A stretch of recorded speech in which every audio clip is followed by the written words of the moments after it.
Hola, soy la Yin y os explicaré la leyenda de San Jordi en Chile. Cataluña 的一个传统的宣传一个可怕的怪物在出现是因为拥有和飞行的臭物造成的入口的可怕的怪物出现。比拉德认为，如果怪物吞噬了天，以满足他们的饥饿，离开其余的生活，一个可怕的彩票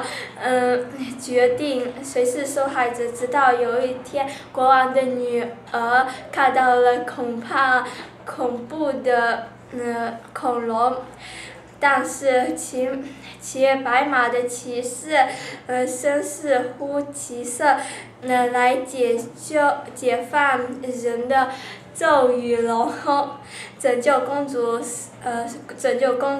马菲利亚龙在他的人民福尔雷斯拒绝了这门结婚的看待，但他是不值得荣誉的消失，他神秘的出现了。